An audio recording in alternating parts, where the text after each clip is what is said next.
Touba jëf jël kër waay baax na Baye Mbaye ak waxal yëpp sang bu baax moo ko waral muy Baye Mbaye Sadio parce que moom koo xam ne moom liggéeyal Serigne Touba rek tax a jóg ak liggéeyal Mame Cheikh Ibra Fall waaw di leen sant bu baax parce que lii yëpp moom moo ko waral parce que tey bés bi moom lañ tuddee tey bésu ndogu yi waaw teraanga bi yëpp moom moo ko waral pour teral ay jaamu yàlla parce que boo xam ni Baye Mbaye teral jaamu yàlla moo ko tax a jóg ak liggéeyal Serigne Touba Mame Cheikh Ibra Fall kuréelu jëf jël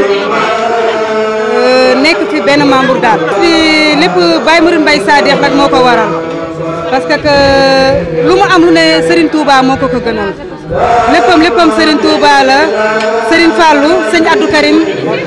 waaw lépp daal moom la lépp moom moo ko waral moom moo waral lii moom moo def ndogu yi tey ñëw jagleele ko kër Serigne Touba waaw incha allah moom chaque année da koy def ñaan yàlla mu yàgg koo def ay at ko fekkin barke sëñ Fallou moom murid la Sadex la di rek la xam ba neer gaañ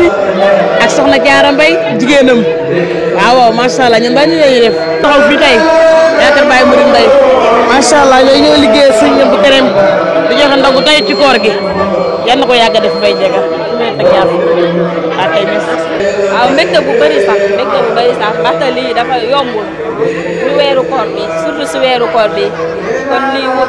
yombul daal di si am tawfeex bu baax nag di ñaan déwén lu gën a yokk ndaxte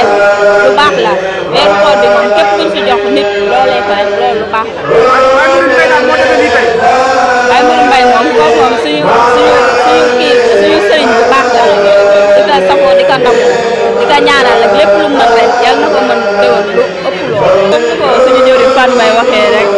ndax gis moom yomb na yombul comme ni ngeen koy gisee rek nii liggéeyal Serigne Touba de maanaam comme liggéeyal sa bopp parce que lii jëf jël la tudd maanaam lu war a